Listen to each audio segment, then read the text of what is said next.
नीतीश कुमार के हाथ से मुख्यमंत्री की कुर्सी तो जा ही चुकी है, लेकिन अब बिहार की राजनीति में सबसे बड़ा सवाल यह है कि नीतीश कुमार के बाद उनकी विरासत किसके हाथ में जाएगी। क्या नीतीश कुमार ने अपने बेटे निशांत कुमार के लिए सियासी जमीन तैयार करनी शुरू कर दी है और क्या निशांत कुमार को धीरे धीरे आगे बढ़ाकर सम्राट चौधरी को किनारे करने का प्लान तैयार हो रहा है। खबर है कि नीतीश कुमार के बेटे निशांत बनेंगे बिहार के सीएम। दरअसल जिस तरह से जेडीयू के वरिष्ठ नेता देवेश चंद्र ठाकुर ने निशांत कुमार को लेकर के बड़ा बयान दिया है, उसने बिहार की राजनीति में नई बहस छेड़ दी है। जेडीयू नेता ने कहा है कि उन्हें उम्मीद है कि निशांत कुमार अपने पिता नीतीश कुमार के पद चिन्हों पर चलेंगे और आगे चलकर वो बिहार के मुख्यमंत्री बन सकते हैं। मतलब साफ है कि बात अब सिर्फ नीतीश कुमार के बेटे के मंत्री बनने तक सीमित नहीं रही है, बात सीधे मुख्यमंत्री की कुर्सी तक पहुंच गई है। और अब सवाल इसलिए भी बड़ा है क्योंकि निशांत कुमार अभी बिहार के स्वास्थ्य मंत्री हैं, यानी राजनीति में उनकी एंट्री सिर्फ नाम के लिए नहीं हुई है, बल्कि उन्हें एक बड़े और बेहद अहम विभाग की जिम्मेदारी दी गई है।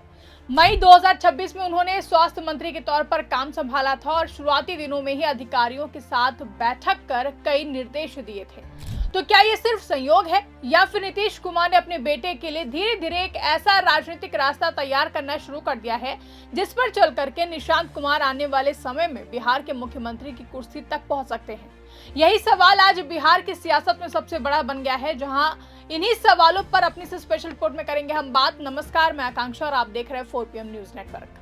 तो बिहार में मुख्यमंत्री की कुर्सी भले ही सम्राट चौधरी के पास हो, लेकिन असली राजनीतिक विरासत को लेकर के लड़ाई अभी खत्म नहीं हुई है, क्योंकि नीतीश कुमार के सक्रिय राजनीति से पीछे हटने के बाद सबसे बड़ा सवाल यही था कि जेडीयू की कमान और बिहार में नीतीश कुमार की राजनीतिक विरासत आखिर किसके पास जाएगी।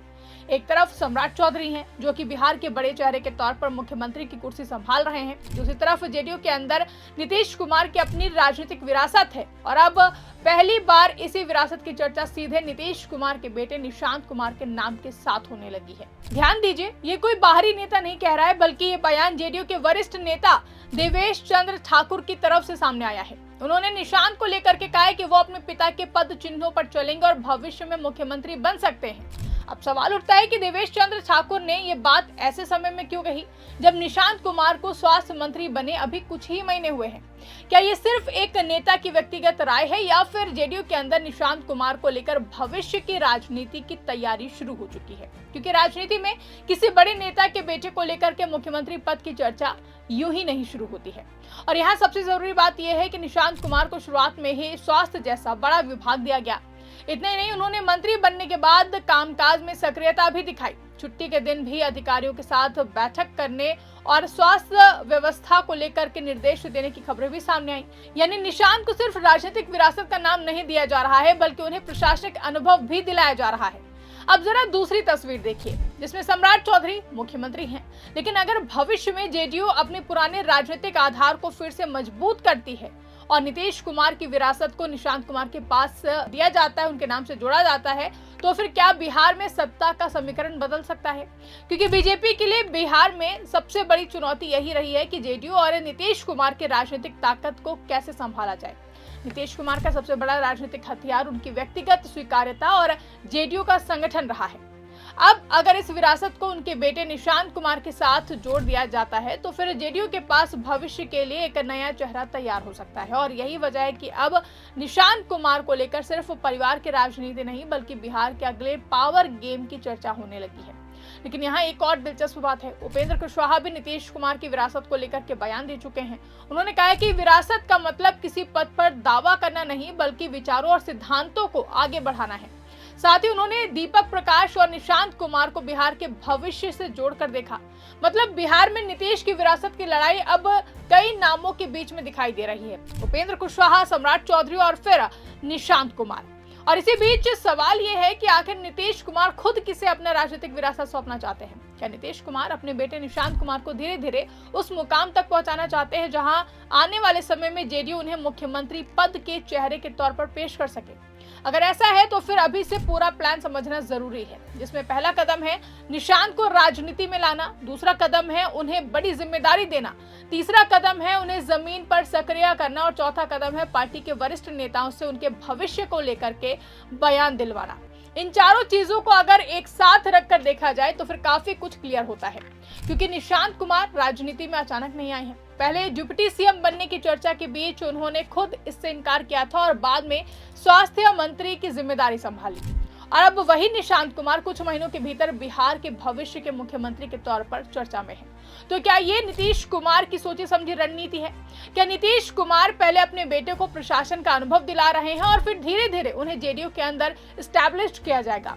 और अगर निशांत कुमार मजबूत होते हैं तो क्या सम्राट चौधरी की दावेदारी कमजोर पड़ सकती है? यही सबसे बड़ा सवाल है, क्योंकि मुख्यमंत्री की कुर्सी सिर्फ विधानसभा की संख्या से तय नहीं होती है। बिहार जैसे राज्य में गठबंधन, संगठन और जातीय सामाजिक समीकरण भी बहुत ही बड़ी भूमिका निभाते हैं। सम्राट चौधरी के पास मुख्यमंत्री की कुर्सी है और बीजेपी का मजबूत संगठन है, लेकिन निशांत कुमार के पास नीतीश कुमार का नाम है, और राजनीति में किसी नेता की विरासत कई बार सिर्फ पद से ज्यादा ताकतवर होती है। यही वजह है कि जेडीयू के नेता अगर निशांत को भविष्य के मुख्यमंत्री के तौर पर देखना शुरू कर दे तो इसे सिर्फ एक बयान कहकर नजरअंदाज करना आसान नहीं होगा, क्योंकि सबसे बड़ी बात निशांत का मौजूदा कामकाज है। अगर वो स्वास्थ्य मंत्री के तौर पर अपनी पहचान मजबूत करते हैं, अस्पतालों की समस्या में सुधार का दावा जमीन पर दिखता है और पार्टी कार्यकर्ताओं के बीच उनकी पकड़ बढ़ती है, तो आने वाले समय में उनका राजनीतिक कद और भी ज्यादा बढ़ सकता है। हाल के दिनों में उनके 100 से ज्यादा दिनों के कार्यकाल को लेकर के जेडीयू नेताओं ने उनके काम की तारीफ भी की है। पार्टी नेताओं ने उनके स्वास्थ्य विभाग में लिए गए फैसलों को लेकर के सकारात्मक बातें कही हैं। यानी निशांत के पास अब एक ऐसा विभाग है जहां काम दिखाकर अपनी राजनीतिक इमेज बनाने का मौका है, और अगर ये इमेज बनती है तो फिर अगला सवाल पार्टी संगठन का होगा। तो क्या निशांत जेडीयू के अंदर नीतीश कुमार के उत्तराधिकारी बनेंगे? क्या नीतीश कुमार सक्रिय राजनीति से पूरी तरह पीछे हटने से पहले अपने बेटे को पार्टी के बड़े नेताओं और कार्यकर्ताओं के बीच में स्थापित करेंगे? और क्या ऐसे समय में सम्राट चौधरी की भूमिका धीरे धीरे सीमित करने की कोशिश होगी? फिलहाल इन सवालों का जवाब किसी के पास नहीं, लेकिन इतना जरूर है कि बिहार में विरासत की लड़ाई अब खुलकर दिखाई देने लगी है। कल तक सवाल था कि नीतीश के बाद कौन, लेकिन आज सवाल है कि क्या वो निशांत कुमार होंगे? और अगर निशांत कुमार हैं तो क्या सम्राट चौधरी के लिए आने वाले समय में सबसे बड़ी चुनौती बीजेपी नहीं बल्कि जेडीयू की अपनी राजनीतिक विरासत बनने वाली है? क्योंकि अगर नीतीश कुमार के नाम, जेडीयू के संगठन और निशांत कुमार के नए चेहरे को एक साथ जोड़ दिया जाए तो बिहार में एक नया राजनीतिक मॉडल तैयार हो सकता है। सम्राट चौधरी का मॉडल बनाम नीतीश निशांत का मॉडल, और यही मुकाबला आने वाले समय में बिहार की राजनीति की दिशा तय कर सकता है। फिलहाल देवेश चंद्र ठाकुर के बयान ने सिर्फ एक सवाल उठाया कि क्या निशांत कुमार भविष्य में बिहार के मुख्यमंत्री बन सकते हैं, लेकिन इस सवाल के पीछे कई और सवाल छिपे हुए हैं। क्या नीतीश कुमार अपने बेटे को अपनी राजनीतिक विरासत सौंपने की तैयारी कर रहे हैं? क्या जेडीयू निशांत कुमार को भविष्य के चेहरे के तौर पर तैयार कर रही है? क्या सम्राट चौधरी के सामने आने वाले समय में निशांत कुमार सबसे बड़ी राजनीतिक चुनौती बनेंगे? और सबसे बड़ा सवाल कि क्या नीतीश कुमार ने बेटे निशांत कुमार को आगे कर सम्राट चौधरी को धीरे धीरे किनारे करने का फुल प्रूफ प्लान तैयार कर लिया है? आपको क्या लगता है, क्या निशांत कुमार ही नीतीश कुमार के असली राजनीतिक उत्तराधिकारी बनेंगे? क्या आने वाले समय में जेडीयू उन्हें बिहार के मुख्यमंत्री पद के चेहरे के तौर पर आगे करेगी, या फिर सम्राट चौधरी अपनी राजनीतिक पकड़ इतनी मजबूत करेंगे कि निशांत की पूरी रणनीति कमजोर पड़ जाएगी? जो भी आप सोचते हैं, जो भी आपकी राय कमेंट करके हमें जरूर बताइएगा। फिलहाल के लिए इस खबर में बस इतना ही। अगर खबर पसंद आई हो तो फिर इसको ज्यादा से ज्यादा लाइक करें, शेयर करें, चैनल को सब्सक्राइब करना ना भूलें और देखते रहिए 4PM न्यूज नेटवर्क।